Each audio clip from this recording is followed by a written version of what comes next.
4 years ago, I discovered that my husband wasn't who I thought he was.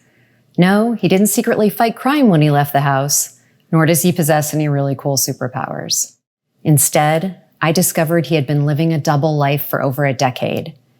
I heard my parents' generation speak about where they were when they learned that President Kennedy had been shot. Then everyone remembers where they were when the news broke about the first plane crashing into the Twin Towers. When the D-Day grenade went off in my life, I was sitting alone in my car in the parking lot of Costco. I could hear everything and nothing all at once. An internal dialogue started to surface within minutes, and it wasn't pretty.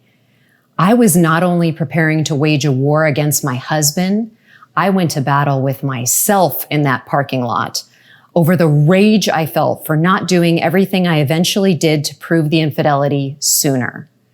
I remember thinking, okay, Candace, here it is. This is the moment you've been accusing him of for years. And now that you've got your proof, look at you. You're pathetically catatonic in the Costco parking lot. Put on some lipstick, pull yourself together. So that's what I did. I went from catatonic to can-do in less than an hour. No, that's not a flex. I didn't know it yet, but that was actually going to be a very big problem. The few people I had told all had very similar complimentary comments about how well I seemed to be handling my Costco crisis. What they didn't know is that while I appeared to look and act very normal on the outside, I was having full-blown panic attacks while hiding in my closet more days than not. My heart would race as if I were running to escape a mass murderer, and my body would tremble as if it were less than 10 degrees in that closet, even though it was the middle of summer. Yes, I could calmly relay what happened to a friend or to my therapist, but I felt totally out of body. Like I was talking about something I saw in a movie or read about in a book. What my friends were admiring as composure amidst crisis, I would later learn was PTSD playing out in the form of disassociation. I started to live life in 20-minute increments.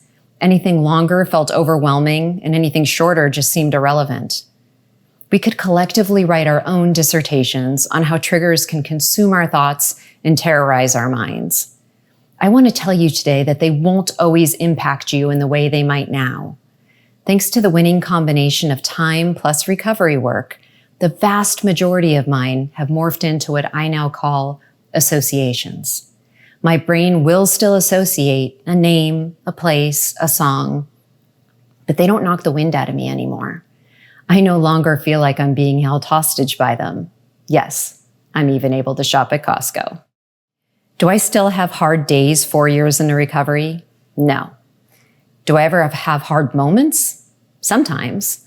But the pain is a fraction of what it used to be, as is the time it takes me to rebound. I feel privileged to stand here and speak to you today.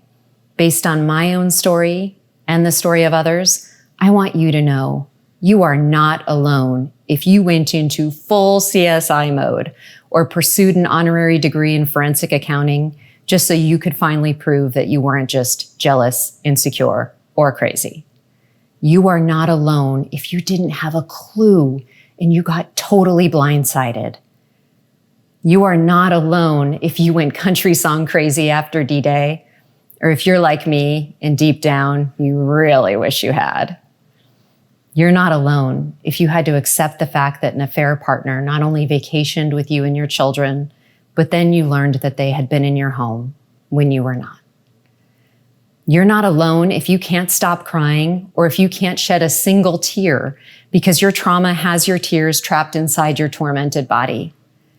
You are not alone if you believed your partner when they swore on your children's lives that they had told you the whole story, only for you to discover that rock bottom apparently has one hell of a basement.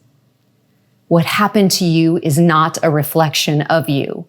The trauma that was inflicted upon you does not and will not define you. I believe you can and will recover from the third-degree emotional burns caused by all the gaslighting. There will not always be flashbacks, nightmares, and panic attacks. What happened to you was not okay, and there's nothing you did too much of or not enough of that is to blame. As I leave you here today, I want to tell you that despite the trauma that I've endured, I'm okay, and you're going to be okay too. You and I both have a 100% success rate of surviving our worst days thus far.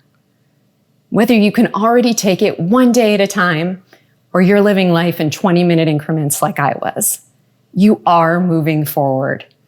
Even slow progress is progress. Let me say that again. Even slow progress is progress.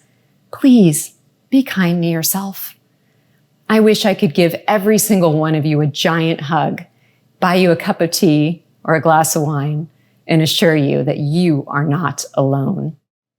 If you have been betrayed, I would like to personally invite you to join me for a day of progress, a day of healing, a day of learning, a day of being seen, a day of screaming or crying or laughing or doing whatever it is that you need to do.